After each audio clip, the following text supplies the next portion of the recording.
Bonjour, nous allons regarder l'horoscope des Capricornes pour ce mois de décembre 2018.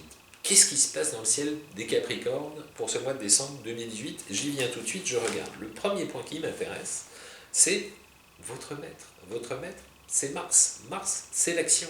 Mars, pendant tout le mois, va passer ce qu'on appelle en troisième maison solaire. Dans la vie de tous les jours, vous disposerez d'un afflux, d'un plus au niveau énergie. Comme vous êtes dans des tempéraments efficaces, moteurs, concrets, pratiques, l'apport d'énergie est quelque chose d'extrêmement important chez vous.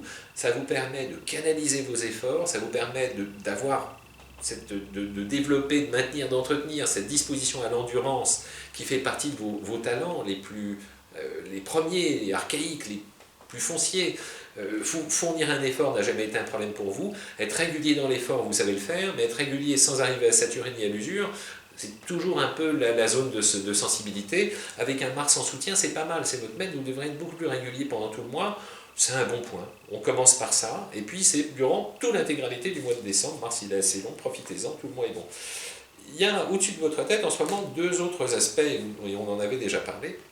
Il y a Saturne. Saturne, c'est un peu une période de virage, où on s'interroge sur l'avenir, où on se recentre à l'essentiel.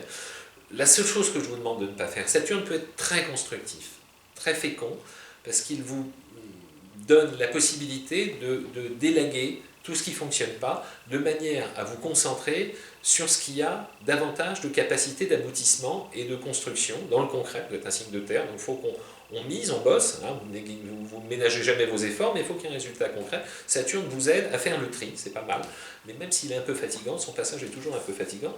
Et puis il y a Pluton. Pluton, il va encore, mais là il a pour un bout de temps, mais là ce mois-ci, parce qu'il réactive plusieurs planètes en même temps, vous donner ce ressenti de suivre vos intuitions, d'être à l'écoute de ce qui vous plaît vraiment, de ce qui ne vous plaît pas, de façon à éviter de vous forcer, même s'il y a des contraintes, à être à contre-emploi.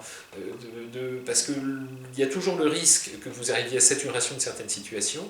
Donc le fait d'anticiper, d'avoir un petit peu plus confiance dans votre intuition en amont d'un risque de saturation, c'est mieux, ça permet d'éviter, de débrancher, de changer de trajectoire de façon fine et intelligente, comme vous êtes capable de le faire lorsque l'enjeu en vaut la peine. C'est pas mal. Et puis j'ai un autre petit aspect qui est sympathique, ça concerne votre vie amoureuse, alors on ne va pas le louper.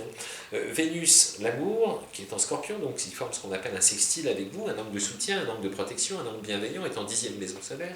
Donc il est tout à fait possible que ce qui concerne la vie amoureuse soit un petit peu plus en lumière aussi ce mois-ci. Je ne saurais trop vous encourager à prendre des initiatives, à aller vers les autres, à aller vers l'autre, à faire preuve de cette rondeur, de cette douceur, dont vous êtes capable, de faire en sorte de vous détendre pour puiser en vous cette disponibilité, pour accueillir toutes les bonnes énergies qui viennent à vous, pour ne pas vous replier, pour ne pas faire passer le sérieux avant le plaisir. Vous êtes construit comme ça, votre structure profonde, c'est un delta de vie avec 80% de travail, 20% de plaisir. Quand Vénus est là, il faut en profiter pour se détendre, pour profiter des bons moments, pour être heureux avec celui, celle que vous aimez.